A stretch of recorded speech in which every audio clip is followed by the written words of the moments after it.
destroying and dismantling the racial oppression that's against us. That's just saying we're more at fault than the white people who constructed this system and the white people who continue to practice institutional racism. This woman is sitting here in her comfortable lifestyle. She's been allowed to write all kinds of articles, get paid for lies, the whole bit. We do in this country, there seems to be limits each and every time. I think there is what we have to confront in this country is that there are just a significant amount of people who were not going to feel comfortable with a candidate like her leading the country. When I say like her, I mean there are people who are not going to feel comfortable with a woman leading this country. There are people who are not going to feel comfortable with a Black woman leading this country.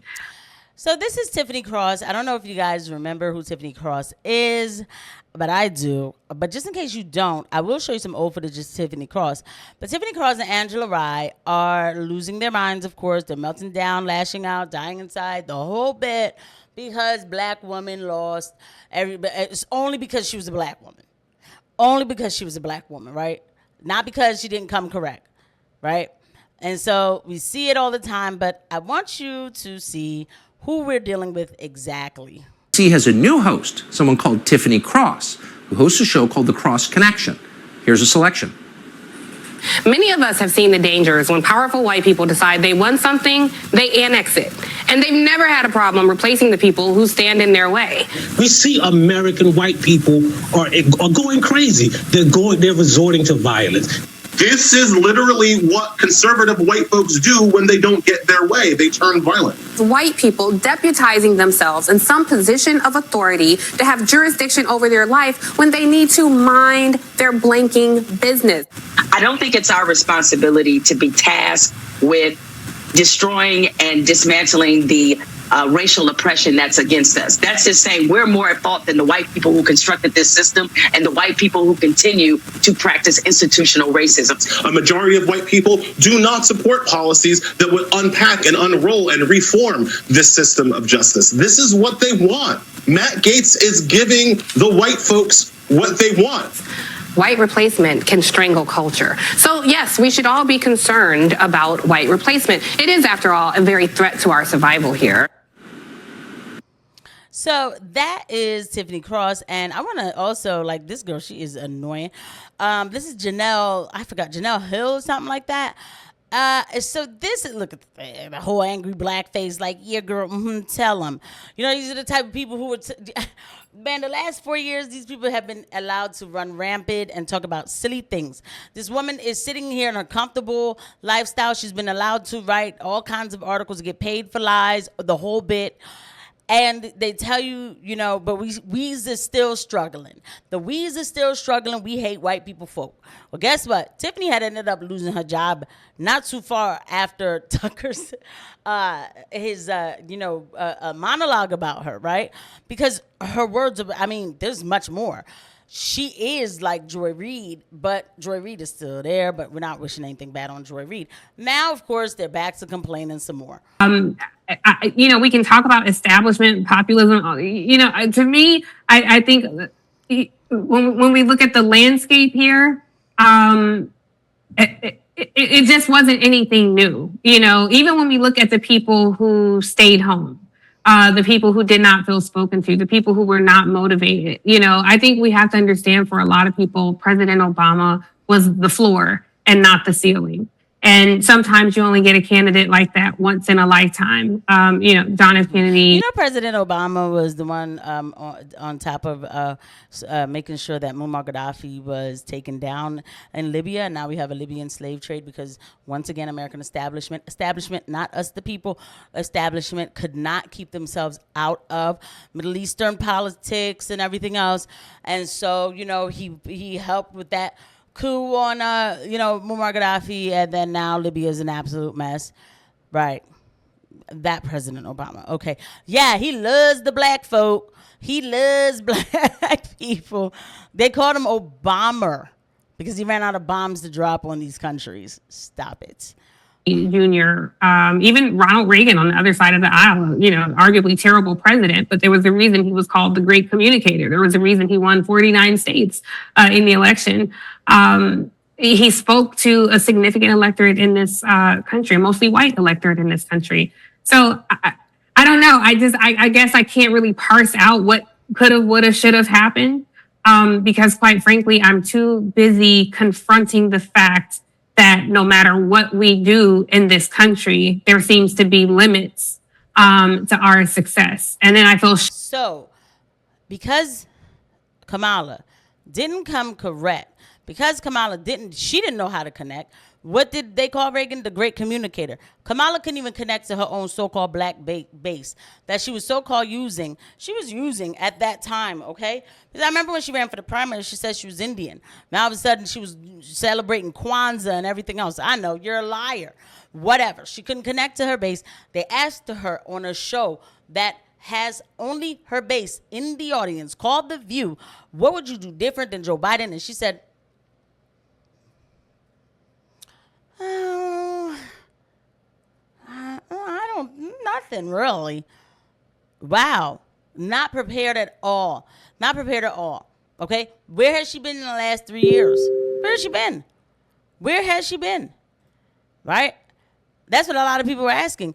But it's always supposed to be about charity, never about merit, never about merit. And then these are the only people who still get the opportunity to say, "Oh, it's because she was a black woman. She could be as slack as she wants to be, but she didn't get the promotion because she's black, not because she was being slack." Okay.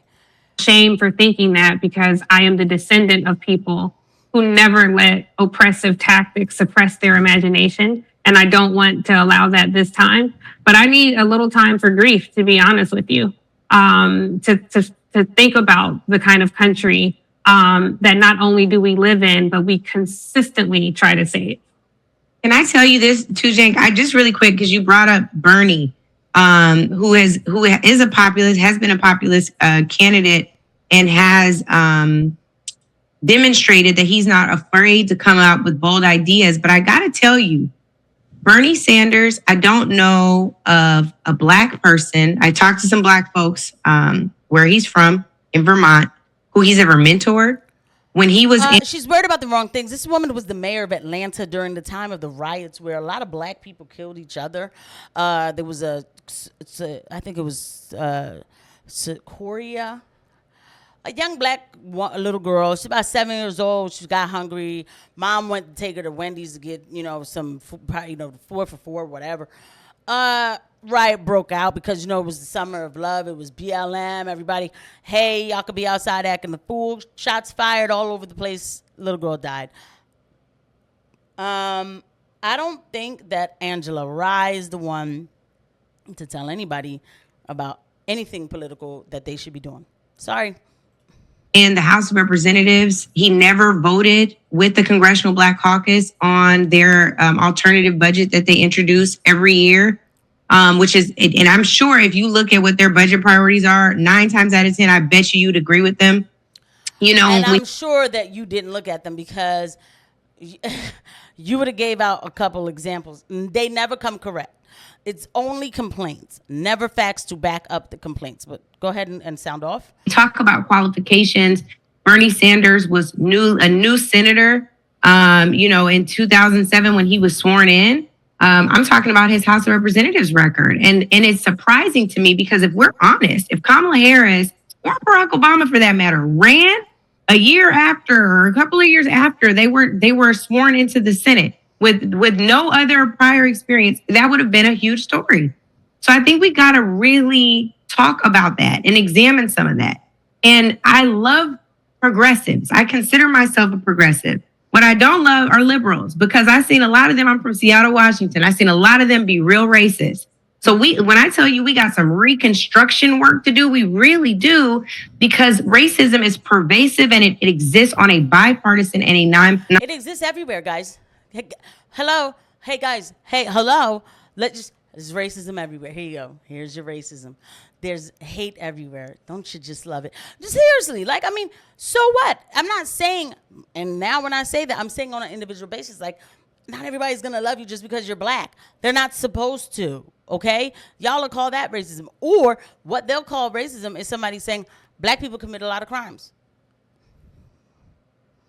Not all, okay, right? But even without saying, they're not all, but somebody can say not all 100 times, they only heard the first part. You know, and it really brings me back to what Tiffany Cross said about Reagan was speaking to his base. You know why she considered Reagan speaking to his base of white people? Because he's the type of people who were speaking about law and order and they didn't want welfare. And so for sure, if somebody's saying they want law and order and they don't want a bunch of welfare systems in the country, certainly that couldn't be a black talking point, because God forbid black people actually follow the rules and work for themselves and actually make something out of themselves, right? Because they already do, but we can't look at them like that. They're always the victim that we have to save from racism, and then we can make podcasts about it. I don't do that victimhood for me. I'm not doing it for any other groups either. If somebody is getting hurt because they're black or Jewish or something like that, that's different. But all these terms, all of this, you can't say this because that's racist. You can't say that. It's anti-Semitic and all that. I'm not with none of that. I'm not. So these women who are complaining, I'm grieving because Kamala didn't get her chance. Kamala didn't come correct. Sorry, her skin and her private part wasn't going to save her this time. It saved her the other time, right? But it wasn't going to save her this time. Another thing, you find that a lot of light-skinned black people talk like this, and that's just a fact. It just simply is a fact because, hold on, I'm trying to get the cut where they're both on the same frame. Because, and the reason why I say this is because, I know it because, these are the people who got made fun of because they had a lot of hair or something like that. I know because I've been through it, right? I've been through it. But when you get older, you shed that off. The whole thing, you're not black enough, you talk weird, the whole bit. It is really a shame what people do to other people. But you got to shed that off after a while and stop this. Don't you get tired of talking about racism as a struggling black woman when you're really not? It's disgusting. You live in a country where you get paid to complain. Wow. But anyway, this is the dying gasp of this kind of talk, though. We're not going to hear much of it after January. Watch. Not going to hear that much of it. See you guys at the next one. Bye.